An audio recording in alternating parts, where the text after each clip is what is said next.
안녕하세요. 저는 맛동에서 진행하는 가치를 나누는 다양한 밥상에서 장맛 나는 소박한 반가 음식을 진행하고 있는 유기애라고 합니다. 오늘 진행할 음식은 술안채라고 하는데요.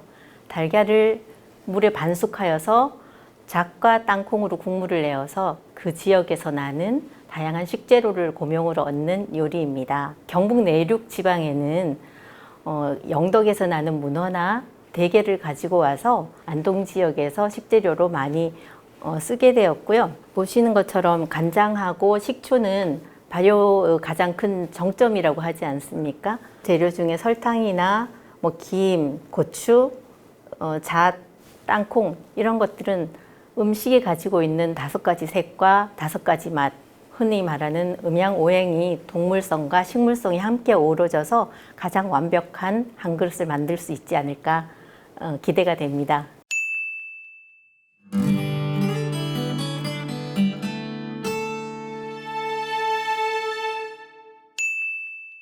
술안채를 만들어 보겠습니다.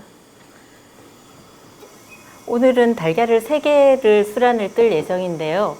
물은 한 500ml 정도를 준비하였고요. 술안을 뜰 때는 물이 펄펄펄펄 끓어서 모양이 막 물 기포가 심하게 나는 것보다 어느 정도 끓고 난 다음에는 잔잔할 때 술안을 달걀을 깨서 넣으시면 훨씬 더 예쁜 술안을 만들 수가 있습니다. 물이 어느 정도 평온하여지면 식초를 조금 넣고요.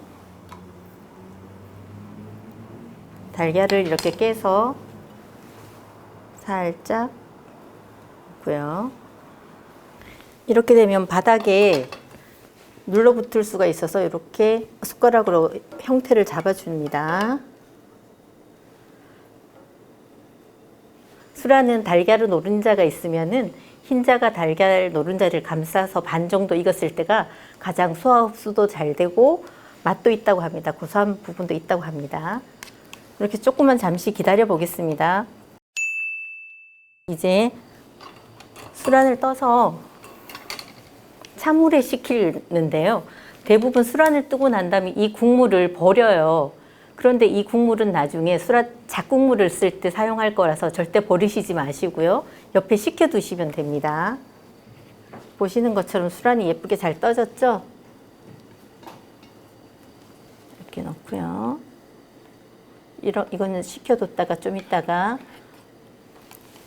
사용하기로 하고요. 이제 가장 중요한 술안을 만들었고요. 술안에 위에 고명으로 얹을 수 있는 채소를 한번 데쳐 보겠습니다. 술안에 들어가는 재료들은 대부분 익혀요. 날 것으로 들어가는 것이 아니라서 살짝 익힐 건데 지금 나와 있는 건 쪽파하고 쑥갓하고 국화잎으로 한번 해보겠습니다. 쪽파입니다. 딱딱한 부분부터 먼저 넣고요.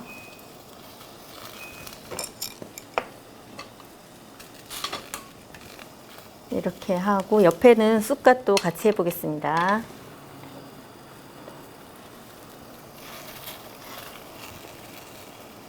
자, 이제 어느 정도 데쳐졌으니 식혀보겠습니다.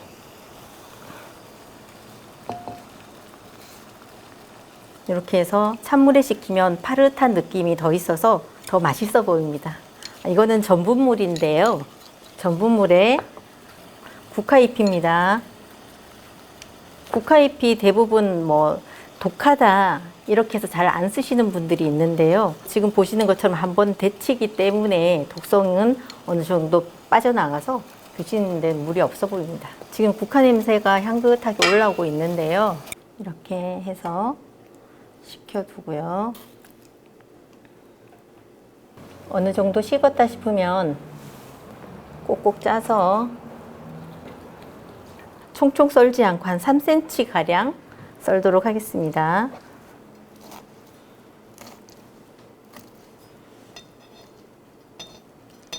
쪽파하고 옆에 따로 두시고, 술안 뜬 물이 좀 식어야 되는 시간이 걸리니까 저는 지금 곧바로 문어를 한번 잘라보도록 하겠습니다. 문어는 드시기 좋게 옆으로 얇게 써시면 되는데요. 문어 썰기가 힘들죠. 그래서 동그란 이렇게 어슷 썰기로 하시면 됩니다. 문어에는 타우린 성분이 많다고 하죠.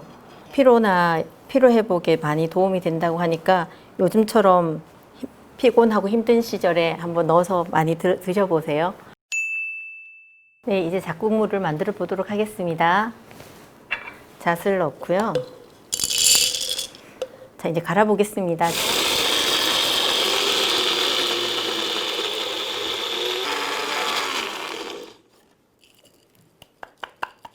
어느 정도 갈고 나면 보시는 것처럼 이렇게 되어 있어요. 자, 이거를 그릇 대접에 놓고 가장 먼저 하는 게 식초로 땅콩과 잣에 있는 지방을 녹여내요. 식초를 처음부터 많이 넣으면 너무 셔가지고 어떻게 고를 수가 없고요. 처음에 한 스푼 넣어서 섞어요. 이렇게 섞으면 이제 식초하고 잣에 있는 불포화 지방산하고 같이 엉기게 되어서 물을 조금, 이 물은 아까 그 수란을 뜨고 난 다음에 식혀뒀던 물입니다. 이렇게 하면 보시는 것처럼 뽀얀 국물이 좀 나와요. 국물을 좀 더 넣습니다. 좀 더 넣어서 이제는 고소한 잣 냄새가 나고 땅콩 냄새도 나네요.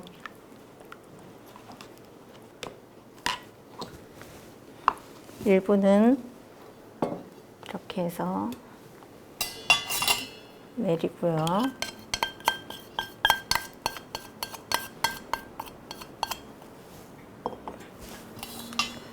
이 건더기를 그대로 하셔도 되지만 어르신들 같은 경우에 드시다가 사리가 걸리기도 해요. 그래서 아주 고운 국물만 이렇게 내고 있어요. 이렇게 해서 어느 정도 나오면 다시 이렇게 해서 다음에 또 식초를 제가 사용하고 있는 식초는 산도가 한 5 정도가 되어요. 식초 양을 제가 얘기하는 대로 하는 것보다 드셔보시고 거기에 맞춰서 하시는 게 가장 실패를 안 하시고 맛있는 요리를 하실 수 있습니다. 또 이렇게 나오면 물을 한 번 더 넣어요. 수업할 때는 어떤 분들은 이걸 싸갖고 가서 하신다고, 집에 가서 갈아서 드신다고 또 하시기도 하거든요. 이렇게 해서 이 지금 갈은 거에 있는 잣즙을 밑으로 빠지게 하시면 돼요. 한 번 더. 이렇게 하시다가 보면 그 아까 수란 뜰 때 달걀 건더기들이 있잖아요. 그거 그냥 넣으시면 돼요. 자, 이제 잡곡물이 됐습니다. 여기에 이제 간을 하셔야 되는데, 간은 달콤한 맛이 나는 설탕을 넣었고요. 설탕은 이거는 비정제, 정제하지 않은 마스코바도 설탕을 넣었고요. 그리고 오랫동안 숙성시킨 한식간장. 한식간장은 한 숟가락 2숟가락 정도 넣었어요. 이렇게 해서 잡곡물이 완성이 되었습니다. 네, 술안채를 완성해 보겠습니다. 무엇보다 이 담음도 굉장히 중요한데요. 술안을 중간에 넣고요. 그리고 문어도 넣고요. 나 문어 넣었어 이러는 것처럼 문어는 좀 넉넉히 넣어 보겠습니다. 그리고 쑥갓을 가지런히 넣고요. 다음에는 쪽파를 넣어 보겠습니다. 그 다음에는 잡곡물을 끼얹어 보겠습니다.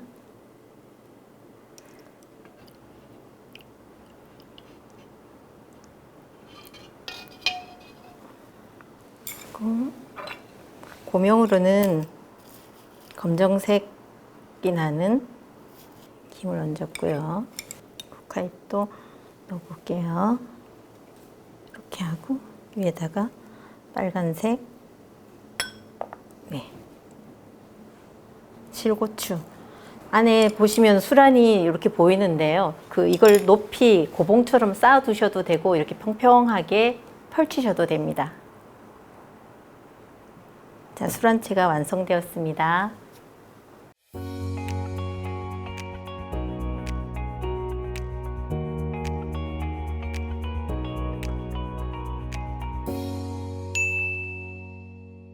네, 이제 수란채가 완성이 되었고요. 한번 먹어보겠습니다.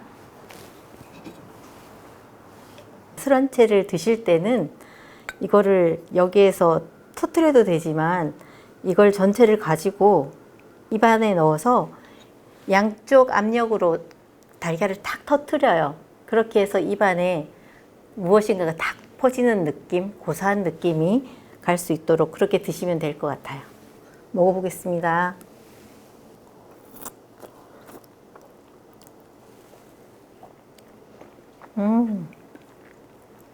네, 술안채를 만드실 때 대부분 그 식초 양을 얼만큼 하느냐에 대한 고민을 하시는데요.